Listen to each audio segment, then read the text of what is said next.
Welcome, dear listeners, to Thrive Again, your personal oasis of self-empowerment and growth. We're here today to delve into a topic that many of us grapple with, the art of saying no. It's an essential skill, yet often, our fear of not being seen as a nice person can lead us to become doormats. But remember, it's okay to prioritize your needs.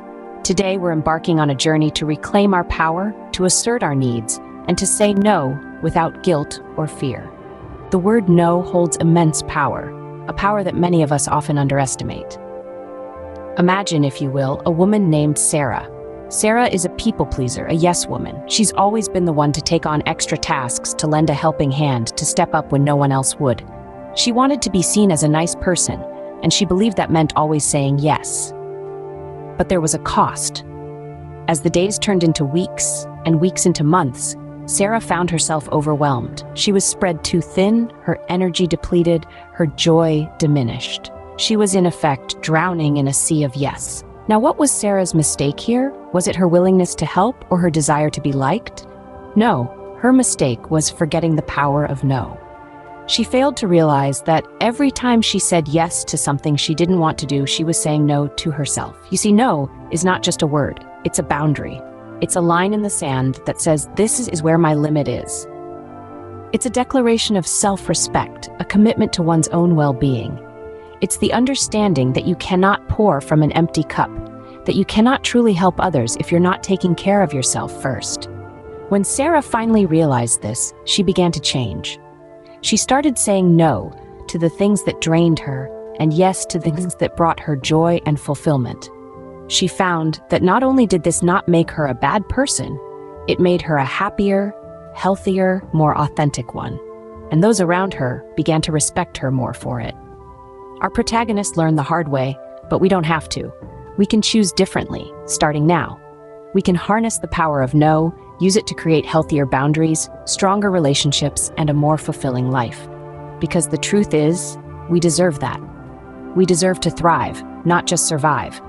And sometimes all it takes is the courage to say one little word: no. Consider this.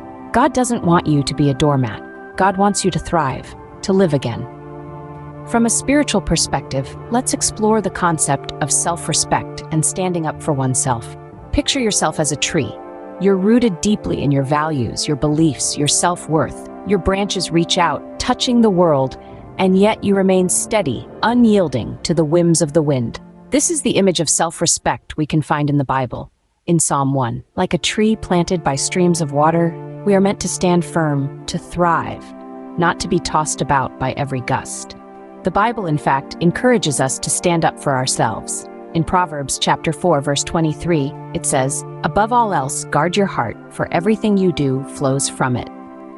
Guarding your heart doesn't mean closing it off, but rather it means not allowing others to trample on it, mistreat it, or take it for granted. It means asserting yourself and your worth. Take, for instance, Jesus Christ.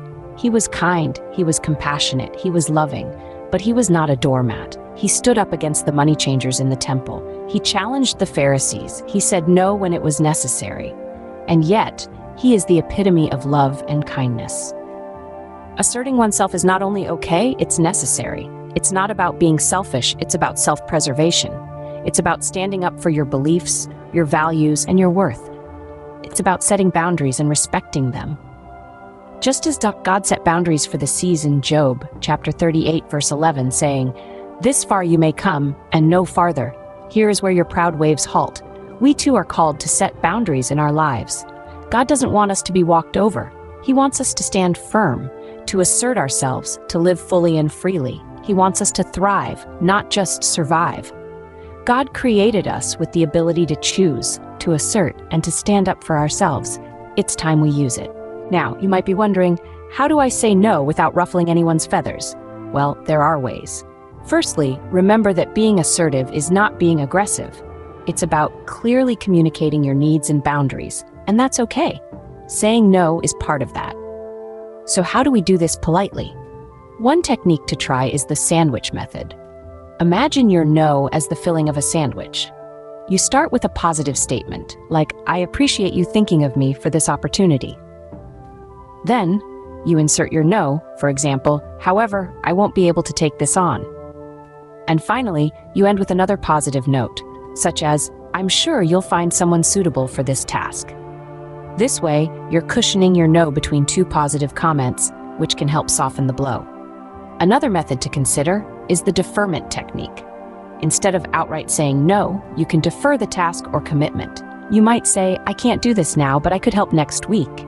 This shows you're willing, but simply not available at the moment. Also, remember to be clear and direct. You might feel the need to over-explain or justify your no, but you don't have to. A simple, "I'm sorry, I can't commit to this right now" is enough. You're not obligated to provide a lengthy explanation for your decisions. And lastly, practice empathy. Put yourself in their shoes. How would you want to be told no? Probably with kindness and respect, right? So do the same when it's your turn to say no. Remember, saying no is about respecting your own time, energy, and needs. It's about setting boundaries and making sure you're not stretching yourself too thin. Saying no doesn't make you a bad person. It makes you a person who respects their time, energy, and needs. So go ahead, practice these techniques. Stand your ground, but do it with grace and respect. And always remember, it's okay to say no. Remember, saying no doesn't make you a bad person. It makes you a person who respects their time, energy, and needs. Saying no is a journey of self-discovery, self-respect, and self-empowerment. We've unpacked the power of this simple two-letter word, how it's not a denial of your kindness, but rather an affirmation of your worth. We've discussed that God doesn't want you to be a doormat, but to thrive, to live your life fully and vibrantly. And we've explored how to say no in a manner that respects both you and the person you're addressing, ensuring no feathers are ruffled in the process. The ability to say no is an empowering tool, a key to unlock a more fulfilling and balanced life. We hope you found this video enlightening. Don't forget to comment below with your thoughts, and do subscribe to Thrive Again for more empowering content. Remember, it's your time to thrive.